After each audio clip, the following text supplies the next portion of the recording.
My name is Barbara Geddes. I'm the chair of the Department of Political Science, and on behalf of the department and the Luskin School of Public Affairs, it's my pleasure to welcome you to the Bollens-Ries-Hoffenberg lecture. So this lecture is always a high point of the year for us, and this year is certainly no exception. The credit for tonight's program goes to the Bollens-Ries-Hoffenberg Lecture Committee, and I especially want to thank Professor Lynn Vavrick, who's going to be speaking to you in just a minute, for arranging this. She'll introduce the speaker and also make a couple of closing remarks. I also want to thank our wonderful staff who, as usual, do all the work. You might have seen Belinda Sunu out in the lobby. Tell Belinda thank you for all the work she does for this. The Department of Political Science and the Luskin School will be sponsoring other events like this. Next month, we have the Wolfenstein Lecture featuring Professor Corey Robin of Brooklyn College and City University of New York, who's going to be talking about Clarence Thomas. So keep an eye out for this event and Clarence Thomas. Am I swaying and not getting into the mic? Sorry. Keep your eye out for this and other public events, and also consider supporting these events. We are currently trying to grow our Board of Visitors, which is a way for alumni to be involved with the Department of Political Science. If anyone's interested in that, Jim Scheinberg is here and we'll talk to you. Jim, where are you? Yeah, here. Afterwards. Okay, so this lecture series honors Professor John Bollens and Professor John Charles Rees, known to their friends and colleagues as Jack and Chuck. Bollens and Rees educated generations of students at UCLA who went on to careers in public service. In 1991, the name of Professor Marvin Hoffenberg was added to the name of the lecture series. Marvin Hoffenberg had been one of the sponsors of the series while he was a colleague. Bollens and Rees died when they were much too young, Jack in 1984 and Chuck in 1987. We lost Marv in 2012 and his wife Betty in 2013, but their son Peter has continued to be a champion of the department through the Sidney Stern Memorial Trust. So with us tonight, we're happy to have several members of the Bollens and Rees families, including Jack Bollens' sons, Scott and Ross, and Chuck Rees's wife, Rita, his daughter, Mary, his son, Jim, and Jim's wife, Jennifer. So we're really happy that you can join us again. There will be a reception following the program outside the hall. Everyone is welcome to join us. And it's now my pleasure to introduce Professor Lynn Vavrick. Besides teaching some of our most popular classes, Lynn has become the country's foremost expert on presidential campaigns and elections. So her book on the 2012 election, The Gamble, was called the best book on politics by Slate and several other media outlets. And she has a book on the 2016 election coming out early next year, right? You can watch for it first thing next year. So, Lynn.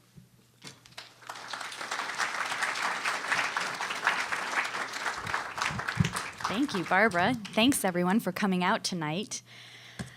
Welcome to UCLA and to the Bollens-Ries-Hoffenberg Annual Lecture. Tonight is about politics and film, and maybe a bit more politics than film. We all have books and stories that we love, stories that make us think and feel and imagine things. If your list of recent favorites includes movies like Juno, Spotlight, Argo, Charlie Wilson's War, Lars and the Real Girl, American Hustle, 3:10 to Yuma, Slumdog Millionaire, The Queen, Hell or High Water, or The King's Speech, you have Franklin Leonard to thank. In 2005,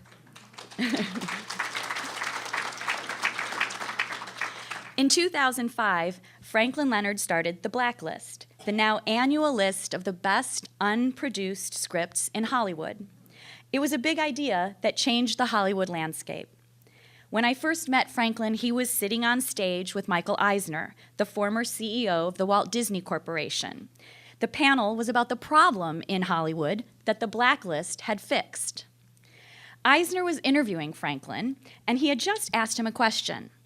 Did Diablo Cody, the writer of Juno, a script that won the Academy Award for the Best Original Screenplay, did this Diablo Cody know that the script was a winner?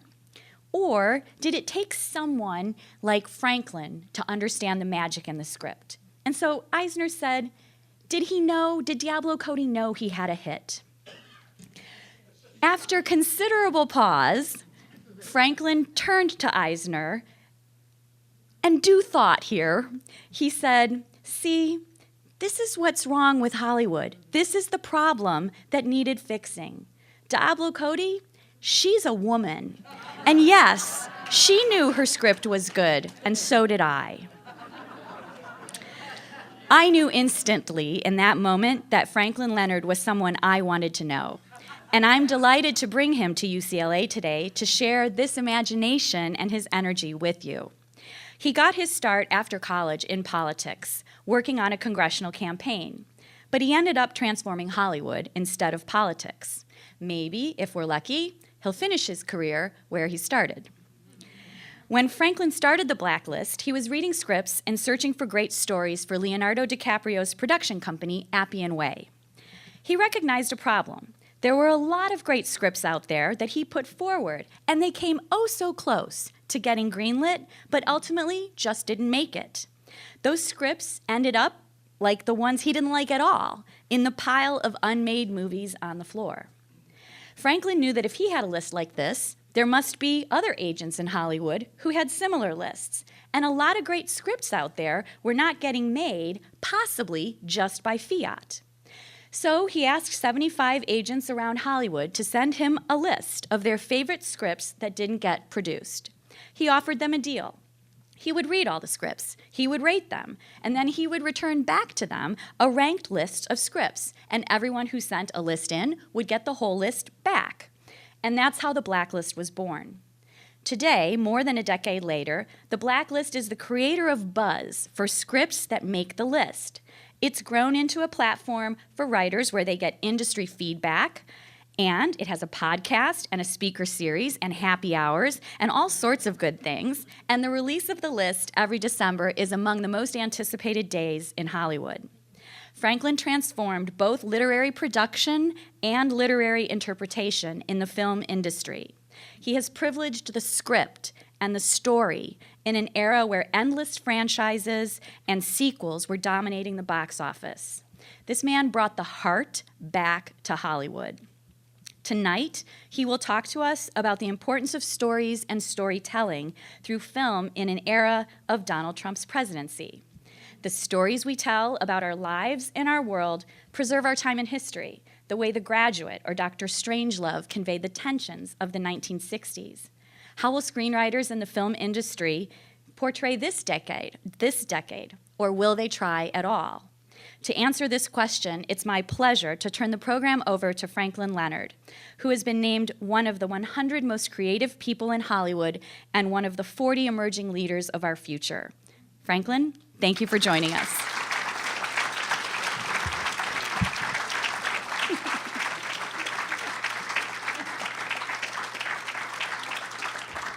Hi, everybody. Lynn, thank you for that extremely generous introduction. I'm not sure I deserve it, but I'll certainly take it.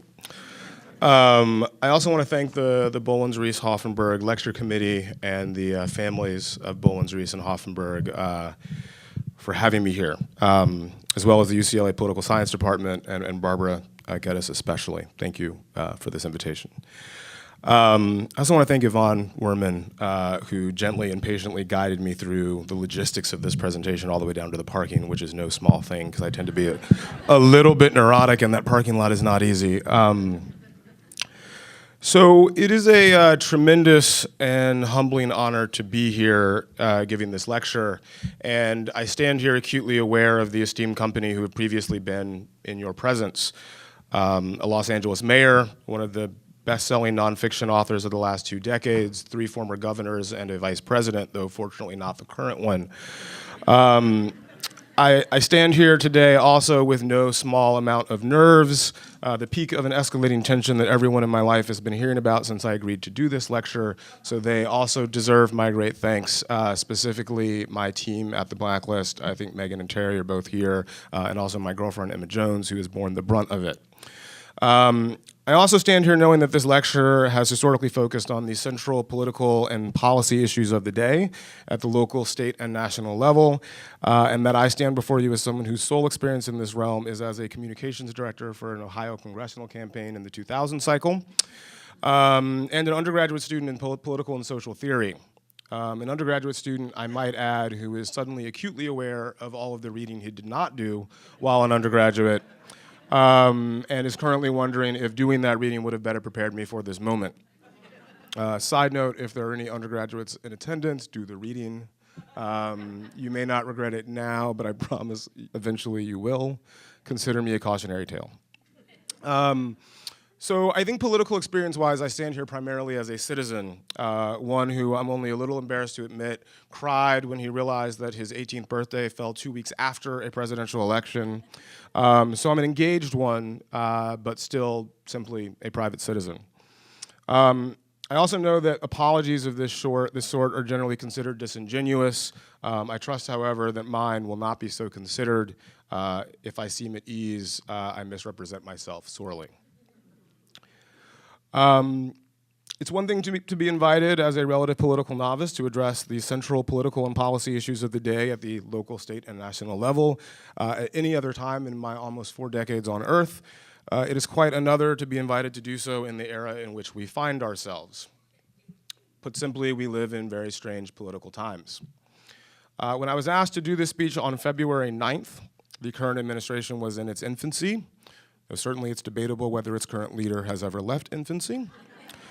The damage that he would do remained speculative, and there were still many in quarters left and right who thought president might differ markedly from candidate, despite the fact that he had launched his political life by accusing the first black president of being foreign-born, by announcing his campaign by suggesting that Mexicans were thugs and drug dealers, and calling for a ban on Muslims entering the country. In many ways, the president we have now is worse than any version of the candidate that we could have imagined, in ways both unimaginably serious and hilariously unserious, which in aggregate, I think, increasingly seem unimaginably serious in and of themselves. In just the week after I agreed to give this speech, North Korea fired a ballistic missile into the Sea of Japan. Senior White House policy advisor Stephen Miller doubled down on entirely unsubstantiated claims of widespread voter fraud. Education Secretary Betsy DeVos misspelled W.E.B. Du Bois's name, and then misspelled the word apologies in her tweet apologizing for it. National Security Advisor Michael Flynn resigned after less than a month on the job. The president conducted a foreign policy strategy session with Japanese Prime Minister Shinzo Abe in full view of Mar-a-Lago club patrons, and more notably their cell phones and cell phone cameras.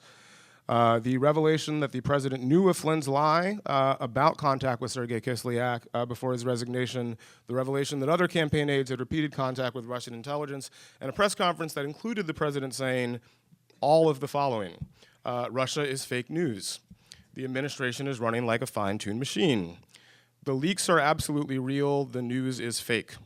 I still don't know what that means. That he is the least anti-Semitic person that you have ever seen in your entire life, and asking American Urban Radio's network April Ryan, an African-American woman, if the Congressional Black Caucus were her friends, and telling her to set up a meeting. That is a partial summary of the events between February 9th and February 16th. Now, I briefly considered at this point in the speech doing a chronology of the rest of his 237 days in office. And after 3 hours trying to condense that into a narrative shorter than J.K. Rowling's last Harry Potter novel, I decided to limit it to a litany of greatest hits of the current administration's idiocy. Things like Jeff Sessions dismissing criticism of the Muslim ban by referring to Hawaii as an island in the Pacific. Betsy DeVos describing historically black colleges and universities as pioneers in school choice. And Sean Spicer claiming that Hitler didn't sink to using chemical weapons and sent Jews instead to, and I quote, Holocaust centers. But those all happened before May 1st. And incidents like that seem to be accelerating, seeing as we've had the president claim to have invented the term fake in an interview with Mike Huckabee, accused the chair of the Senate Foreign Relations Committee from his own party of not having the guts to run for re-election, him tweet that only one thing will work in regards to North Korea, and the vice president cost the country over $1 million to fly to an Indianapolis Colts football game, only to leave after several minutes because black 49ers players exercised their constitutionally protected right to kneel for the anthem in order to protest police brutality and systematic racism. All of that happened in the last 72 hours. And obviously I can't forget the president's seeming not understanding that Puerto Ricans are US citizens, the fact that there are good people on both sides of Charlottesville, and Anthony Scaramucci, just generally. As I said, we live in strange times. And stranger still, I think, is that nothing I've mentioned in the previous litany of public incompetence are statements about actual policy, with the possible exception of threatening nuclear war via Twitter. Over the last 9 months, we've been subjected to a domestic policy seemingly guided by sibling principles of repealing any trace of Obama's presence in the White House, and near-naked white Christian straight male supremacy, and a foreign policy that seems to have no guiding principle other than recklessness. Normally, I'd worry about sounding like a raving lunatic saying anything like that about the leader of the country that I love so much, but when I agree with David Duke, Rex Tillerson, and Bob Corker, it's probably worth noting. And still, despite this, roughly 38% of the country still approves of the president. The Republican Party, with the exception of Susan Collins and Lisa Murkowski, in practice, and a few others in word, still back the president's agenda fully. To quote Kevin Costner in Oliver Stone's JFK, y'all gotta start thinking on a different level like the CIA does. We're through the looking glass here, people. White is black, and black is white. Well, maybe the last part's not true in the Trump administration. Some of you may recognize the basic gist of how I opened today as being strongly inspired by the work of an African American who's being recognized more and more, Frederick Douglass. This shouldn't come as any great surprise. I found myself reading him a lot lately. A little known fact about Frederick Douglass that I was informed of by my friend and Harvard professor Sarah Lewis is that he was the most photographed American of the 19th century. Now, granted, there wasn't much competition for being the most photographed as there is, say, now, but I will forever remain struck by the fact that a man born as a slave 20 years before the first photograph was ever taken of a human being went on to become photographed more than Abraham Lincoln in the 60 years following. This was not an accident. Douglass believed deeply in the power of the camera to communicate truth, and in so being, could be a radical counter to the portraits of slaves that existed at the time that were either medical in nature, treating black Americans as specimens to be examined, or caricatures in blackface minstrelsy, happy slaves, if you will. The results of that belief are the Douglass portraits that I'm nearly certain everyone here can conjure in their minds at will. Douglass, afro-resplendent, sometimes parted, sometimes not, jet black in his early years, salt and pepper stateliness that I will almost certainly attempt to rock in my later years, a pressed suit jacket, starched collar, and looking directly back into the lens almost confrontationally. It is an image he directed into creation more often than any other person in America before 1900. If Frederick Douglass believed in the power of a single frame, one can only imagine the potential he would have seen in the motion picture, especially those transmitted around the world with a single keystroke as they are now done by Netflix on a daily basis. I can only imagine his joy at the realization that Jordan Peele's horror satire Get Out made more than $250 million at the box office this year, which suggests that at least 12 million people saw it in theaters if we're conservative and assume that everybody saw it twice as I did. Who knows how many more will see it in legal post-theatrical venues or, let's be honest, illegal downloads. In that light, it's impossible for me not to recall a passage from Douglass's speech from which I borrowed, in part, my opening here. his address to the Rochester Ladies Anti-Slavery Society in 1852 on the meaning of July 4th to the Negro. And I'd actually like to read it in full. At a time like this, scorching irony, not convincing argument is needed. Oh, had I the ability and could reach the nation's ear, I would today pour out a fiery stream of biting ridicule, blasting reproach, withering sarcasm, and stern rebuke. For it is not light that is needed, it is fire. It is not the gentle shower, but thunder. We need the storm, the whirlwind, and the earthquake. The feeling of the nation must be quickened. The conscience of the nation must be roused. The propriety of the nation must be startled. The hypocrisy of the nation must be exposed, and its crimes against God and humanity must be proclaimed and denounced. It has been said that Douglass was a visionary, and I believe this is further evidence to that claim. But that is not all that we in Hollywood must do. In early July, I began a series of tweets wherein a writer pitches a producer on the events of the day. For example, on July 11th, writer, so what if his son just tweets out the incriminating emails? On July 19th, writer, what if in an interview at the Times, the president warns the prosecutor not to look at his finances? On July 27th, writer, what if the brand new communications director goes on the record with the New Yorker, just talks to shock shit about everybody? On August 25th, writer, then the Treasury Secretary and his actress wife used public funds to watch the eclipse from the roof of Fort Knox where the gold is. These all happened, in case anyone's wondering. On September 23rd, writer, so what if instead the president picks a fight with all of professional athletedom and calls out two of its most beloved? On October 1st, writer, and then after spending the weekend at his golf club, he dedicates a golf trophy to the victims of the hurricane. The punchline to all of these tweets is the same. The producer says essentially, get the hell out of my office. I think it's safe to say that we find ourselves in a political moment as it applies to storytelling, not unlike that in which we find ourselves technologically. Those wild dreams of our most wildly talented dreamers in films like 2001: A Space Odyssey and Dr. Strangelove have become our reality. And the future demands that we match and exceed their imaginative work going forward. Fire is not fire if it does not burn. Thunder is not thunder if it does not rattle the eardrums and the bones beneath our skin. But that is not all we must do. It's not lost on me that Douglass's language about the need for the storm, the whirlwind, and the earthquake feels a bit ironic given the events of the last month. Harvey, Irma, Maria, the Mexico City earthquake, and the massacre in Las Vegas have brought home for me personally, and I think for many, if not all of us, the sheer vulnerability of human life. The fact that we are all, from the most elite on the coast to the realest of real Americans, if we assume such a dyad exists, are one rough gust of wind and rain, one rumbling beneath the earth's surface, one bullet shot from over 1,000 feet away from absolute ruin, financial, emotional, or actual. For most of us, even if our mortality is the best argument in favor of the need for good government, questions about Russian interference in the election or the general undermining of American governmental institutions pale in comparison to the more immediate aspects of grappling with our short time here on Earth. Who we will be, who will we love, how we will protect those who we do, how we will grieve, how we will survive in the face of it all. And herein, I think, lies Hollywood's greatest potential for both good and evil, in momentary entertained release from these questions and in guides for how to answer them when the lights have come back up. To quote Japanese animator Hayao Miyazaki, a popular movie should be full of true human emotion even if it's based. The entrance should be low and wide so that everyone can be welcomed in. The exit should be high and purified. It shouldn't be anything that emphasizes or enlarges the lowness.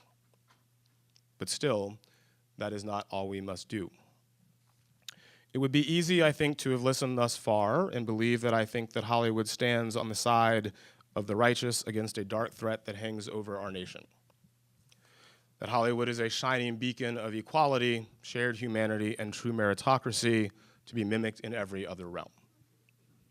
Let me be clear. I do not think that at all. It is impossible to escape the reality that 19% of the United States Congress is women, yet only 7% of the top grossing films of 2016 were directed by them. It is impossible to escape the reality that 7% of Donald Trump's cabinet is black, good old Ben Carson, while only 3% of the directors of the top 1,000 grossing films between 2007 and 2016 were. It is impossible to escape the reality that many of the narratives and caricatures we so readily assign to people and events, especially in the political realm, were made in Hollywood and broadcast to the country and to the world. The black thug, the Muslim terrorist, the woman who exists only in relationship to a man. It is impossible to escape the reality that the Motion Picture Association of America, despite adding descriptors before films and programs to indicate that they contain, quote, sexual and violent content, does not track how many times that descriptor has been used.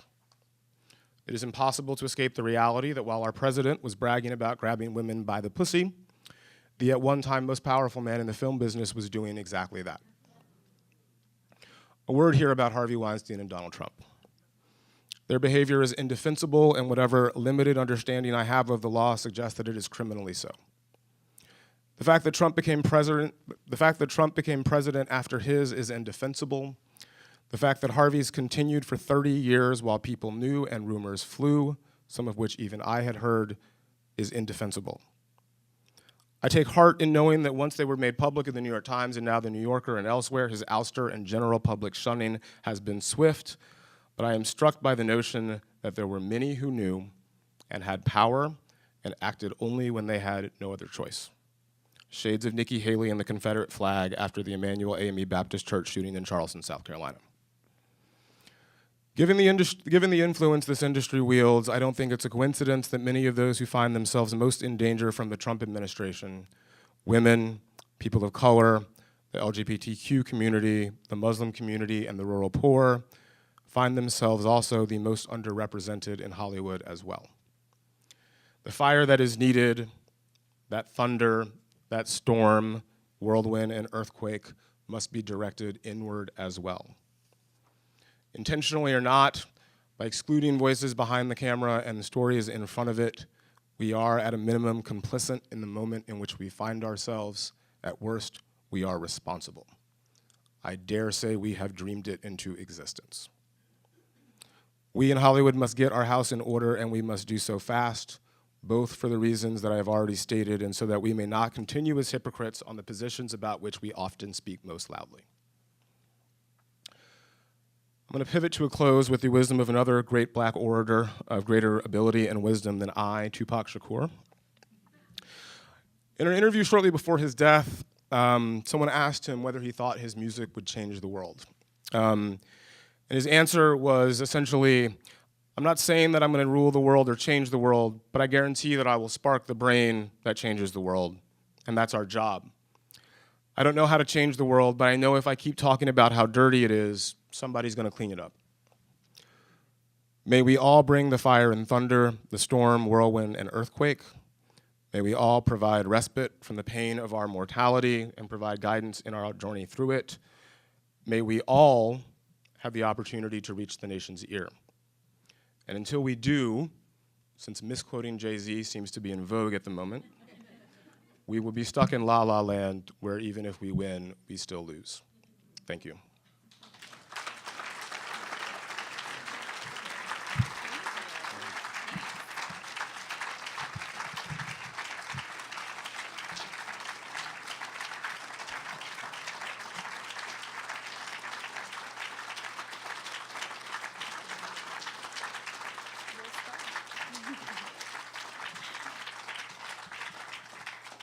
We're going to transition now to the part of the program where you get to engage with Franklin and ask him questions. We have handheld microphones, I think. Is that right, Yvonne? I'm going to say yes to that. And we have some staff members who will come and give you a handheld if you have a question, and that way it can get picked up by the video.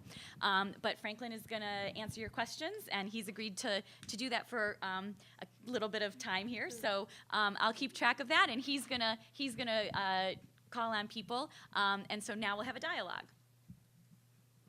Hi, everybody. Thank you for this very kind applause.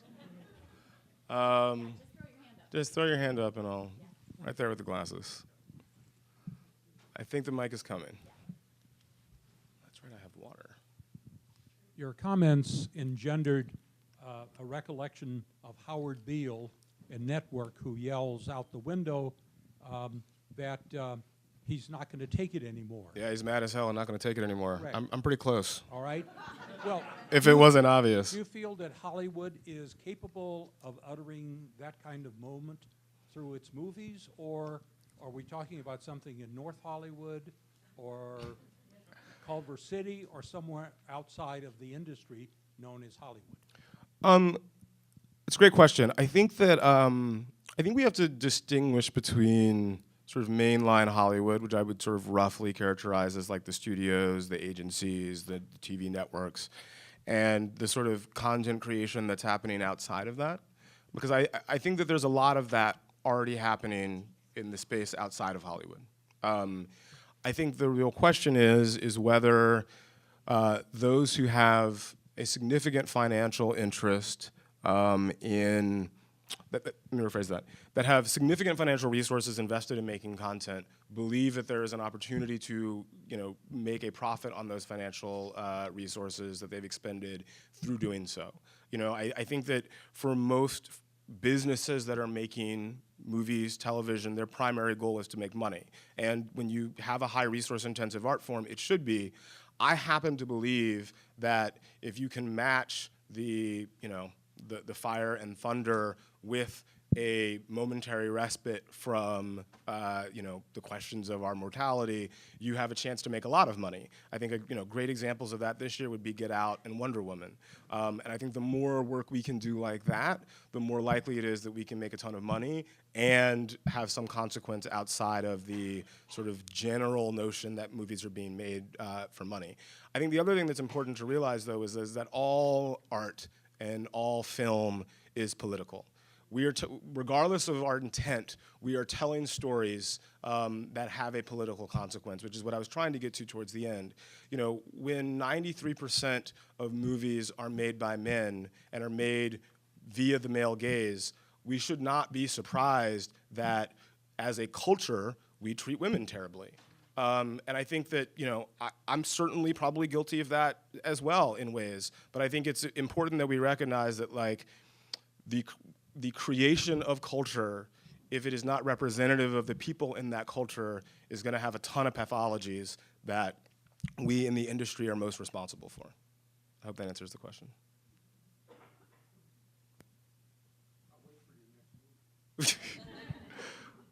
And the tie in the back?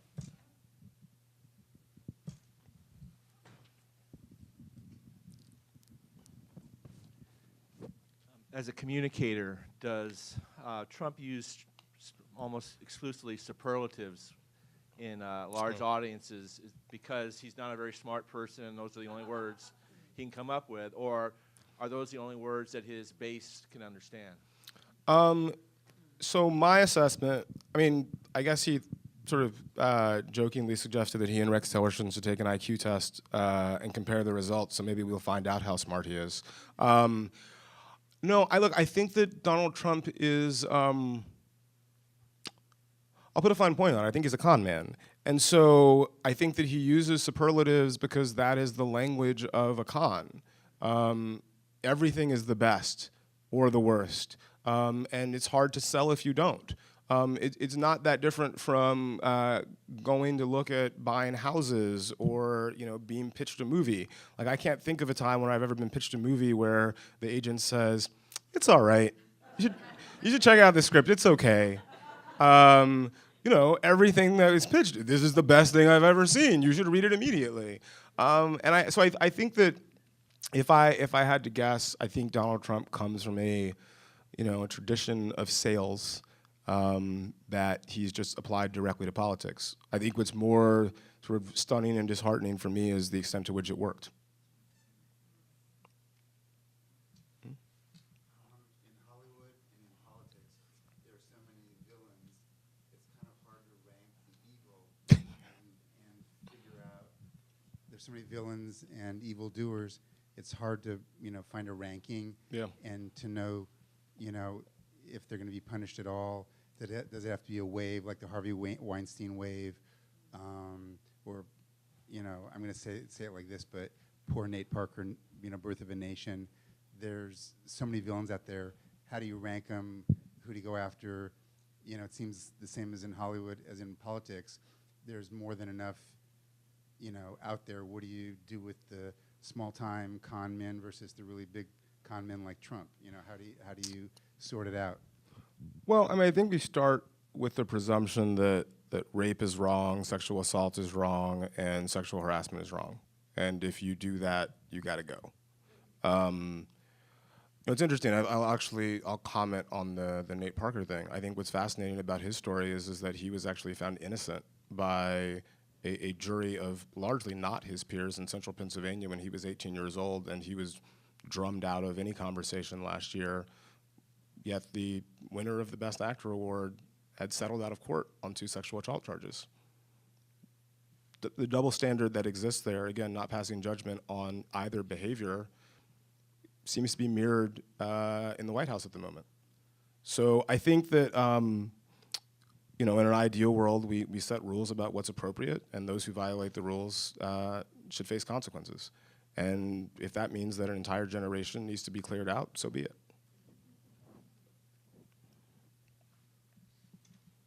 I'll let you call on people, Yvonne. How about that? Hi, What's up, Franklin. Sasha?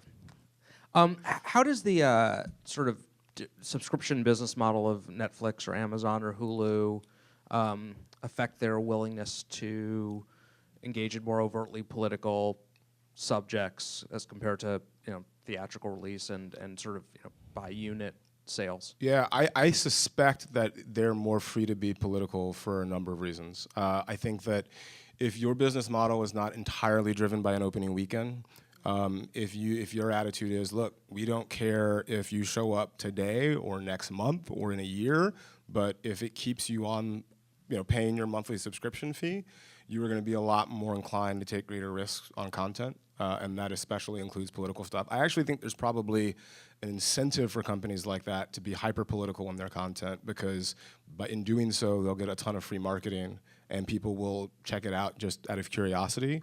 Whereas I think people are less likely to, leave their house, drive to a parking lot, walk into a movie theater, pay $15, maybe another $10 for popcorn to see a potentially controversial movie.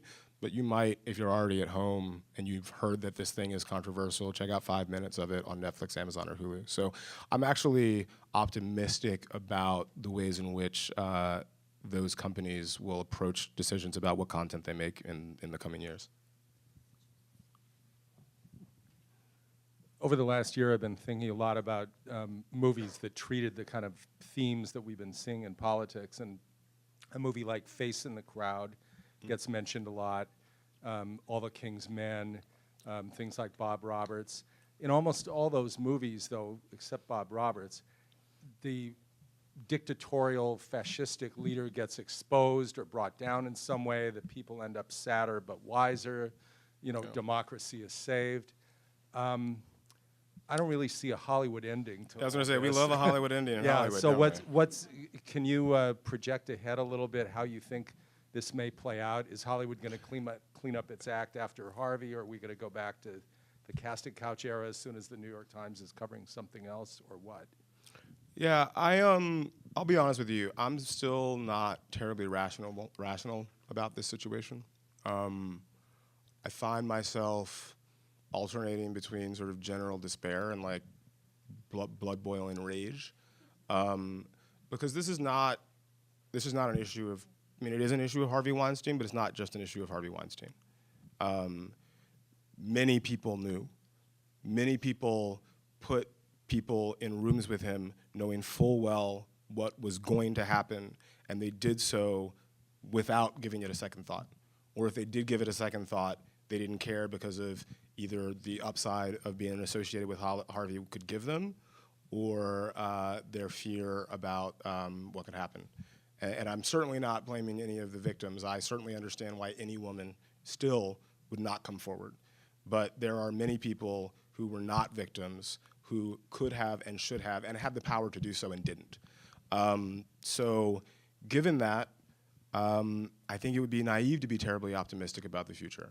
But for me, My primary focus going forward is doing the work necessary to make sure that this does not continue. But I honestly can't, I don't go into that fight assuming that we'll win. Hi. I wanted to touch upon the idea of Trump's base, and it really seems like anything he says, they'll just go with, right? He'll say CNN is fake news, and all of a sudden they won't watch CNN anymore. And so how in Hollywood, even if we were to create these movies, these new narratives, how do we get something like his base to actually take in what we're trying to tell them? I mean, the short answer is that you trick them, right? Like, and what I mean by that is no one wants to take their medicine. We don't create these narratives to teach. We create these narratives to entertain. So, do I believe that, every white liberal who went and saw Get Out thought they were going to have to reevaluate their perception of race after they left? My guess is no. But my guess is that people left that theater with some things they had to think about. And I think that's true across the board. And I also just think that when you talk about sweeping cultural change, again, imagine a scenario where we move from 7% of the women of the films being directed by women to 50%, or even 40%. Like, let's just talk about progress, not even equality. I have to believe that the mythologies that we create about who women are, about who people of color are, have to change. And I think that we've, as an industry, largely reinforced them over the course of this industry's existence. And as much as, we like to wrap ourselves in our progressive politics, and for the most part, we are progressive politically in this industry, I don't know that our actions in our business match those words.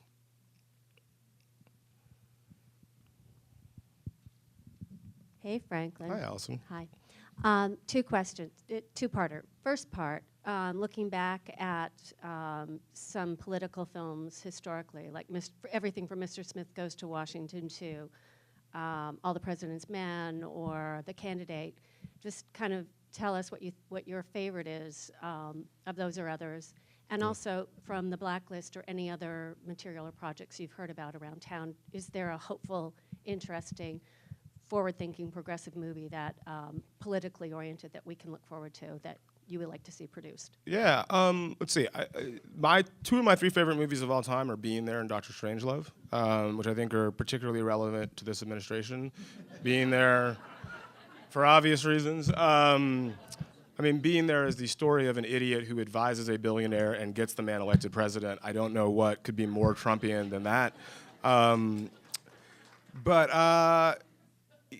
Look, I actually, one of the reasons why, and I certainly could have, I didn't end on a terribly hopeful note, but there are reasons for hope. There's a reason that I still work in this business, and that is that every so often I get to walk into a movie theater and the lights go dark and I'm taken away for 2 hours and I come out thinking that, okay, there are movies like this and there's the potential for change. One movie that I highly encourage everyone to go see that'll be out this fall and is sort of my dark horse pick for Best Picture is 3 Billboards Outside of Ebbing, Missouri. Martin McDonagh's new film starring Frances McDormand. I think it's interesting that an Irish playwright can strike so at the core of what America is in 2017. I'm also really psyched for Black Panther next year, which, Ryan Coogler's really slick, and I suspect there's going to be some very interesting ideas in that as well, not to mention just the simple reality of that many black faces on screen, not defined by criminality or lower socioeconomic background. Hey. Hey, Franklin. Nice to see you. You too. So social media has given a lot of is given people who have no voice, a voice and a platform and everything. And then it's also created a lot of these social media politicians and quite a lot of annoying back and forth. But I just wanted to ask you what your honest opinion is about all these bandwagoners and like all the hot button topics and all the hashtags and all the Oscar's so white and all this BS is flying around because it's so in fad to be that. And then what the difference is between people who go off on rants on social media, or even there's a lot of filmmakers that will do that, but in their heart, when they're evaluating they're evaluating scripts, when they're reading, even when they're meeting, they're just not that person. And so where, in your opinion, is the shift? Where's the reality? Not just because people are watching them, kind of screening them in social media, but where does that live? Yeah, I mean, I think the question that you're getting to the core of is this sort of the way in which Hollywood represents itself to the outside world versus the way it actually, in practice, does business. And I think that, this is something that I struggle with a little bit as well. And I'll take the Harvey situation as an example. One shouldn't have to tweet that rape is wrong, but yet the question is, if you're not responding to the situation, like, what do you actually think? Now, look, I think anybody who knows me, anyone who's ever read my social media feed, would have a pretty good idea where I stand on the Harvey situation. So there's the impulse to sort of participate in this dialogue, to sort of stake a claim and say, this is who I am, this is what I believe. But I also think that there's, a lot of it is performative, and you don't want it, and it shouldn't be performative, because that's not the right reason to do it. And so I try to give people the benefit of the doubt in their behavior, but I also, what is it, trust but verify. So like, sure, you say all the right things, great. How many women have you hired to direct your TV show? Great, you say all the right things, but I walk into your company's office and literally every face is a white man. How are those two things matching up? So I think that's kind of my point of view on it. In terms of solutions, I think there's two. I think one, I do think there's value in these sort of social media campaigns. I think there's value in public shaming. I think that it oftentimes is too aggressive, and I think that a lot of times people can be irresponsible with it. But I think in cases where there are real issues, publicly calling people on the carpet is legitimate. And I think that people, when they are, should be willing to respond and do so sincerely and honestly.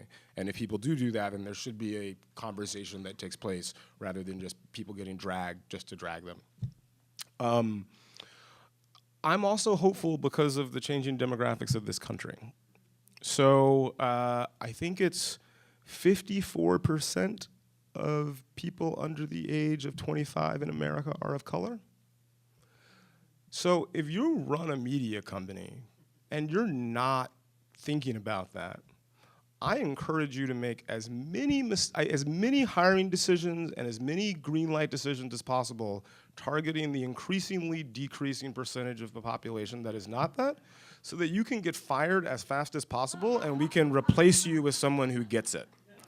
And I think, and so ironically, on some level, my solution is highly capitalist, right? Like the market will regulate these people out of existence. In the same way that the studios created a competitor in themselves by passing on Twilight, passing on Hunger Games, passing on Tyler Perry, and then, oh, there's Lionsgate. They're a real company now. And that's basically how Lionsgate built their company financially. So over the long enough time horizon, I think that has to change for the industry to continue. But again, I think that requires the work that so many people are doing, hopefully myself included, and that really has to be the focus. We probably have time for two more questions? All right. 1, 2. You kind of touched on it. You've talked about the hiring of directors, the people that the general public sees. Yeah. Harvey Weinstein, directors, the actors. But what I read somewhere, and maybe you can talk to this a little bit more, is the crew. Yeah. More diversity in the crew. It's necessary. I mean, look, again, I couldn't tell you, I think it's probably fundamentally unquantifiable, the effect that a non-diverse crew has on how the story is told. But I can tell you I can guarantee you there is an effect. And I think that, when you talk about, let's just take hostile work environment, sexual harassment as a base case, if there are more women throughout the ranks on crews, my guess is there's going to be less sexual harassment because there will be a cost for doing it. Again, I have no concrete evidence to back this up, but that has been my experience in every workplace I've ever worked in. So I think it's important that we diversify on all levels, especially since all those people at the lower levels, again, if they have the opportunity to advance equally, will then become the ones at the higher levels who become the Harvey Weinsteins, who become the studio heads, who become the directors, who are then creating these images that we internalize as a culture. I would like to get back to politics for a minute and ask you, I feel exactly the same way as you do about this administration, and I'm concerned at the destructuring of the government completely. The only way something's going to be done about that is a year from now in the next election. Agreed. I don't hear the feedback from the people on the other side that will convincingly get the public to vote differently in 2018. And I wonder if you as a communicator could give some ideas as to how to get the other ideas across. Yeah, I think about this a lot, and not because I have any answers, but I'm going to try to take you through the contours of how I think about it. Yeah, nothing's going to change if we don't flip the Congress in 2018, period. Add to that the further complication that the districts are so gerrymandered that my understanding is I think Democrats would have to go +7, roughly, in order to win back the House, which is insane. And the Democrats haven't done a great job as a party, up and down the board. And I lay that at the feet of the entire leadership, including, in part, Barack Obama, who I adore, obviously. But I think that there has been a failure to, I don't think it's that. I don't think there's been a failure to stand up and shout. I think people are doing that. I think that the problem is this. The Republican Party, for as long as I've been alive, has been incredibly good at, as Beyonce says, getting information. And the Democrats don't. And I think that's a primary ethic of the party, right? That we engage in a discursive conversation about what the party is. We can have this Hillary and Bernie debate, but still be Democrats. Whereas in the Republican Party, you are either on board or you are not on board. And especially in this administration, the president will tweet you out of existence, apparently. So I think that the Democrats need to figure out what their message is. They need to do a better job of whipping candidates and non-candidates, particularly those who lose races, to stay on message for the benefit of the party and the country. I mean, this is actually one case where putting country above party means putting party above country in a very weird situation. And I also think that, and it'll be a little controversial, I don't think our priority should be getting Trump voters to vote for Democrats. I think our priority should be getting Democrats to show the hell up at the polls. And I want to be clear that that's not taking sides in the Hillary-Bernie debate. That is just pure math. One of the reasons Barack Obama won is because people showed up for him. And if we're going to win any race on a national basis, and I mean the Congress or the presidency, people who are under threat from this administration need to show up at the polls. People who want to see the Democratic Party get elected need to do everything possible to make sure that voter suppression is not as big of an issue as it was. And we need to do everything possible to secure the integrity of our voting systems. And I frankly don't see much happening on any of those three fronts.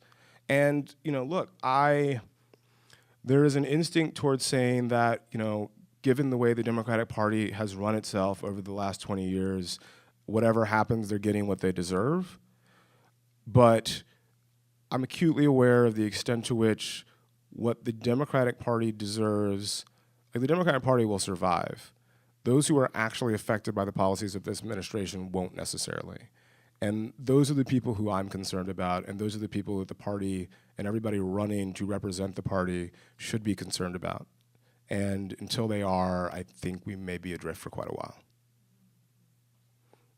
I'm super optimistic these days, huh?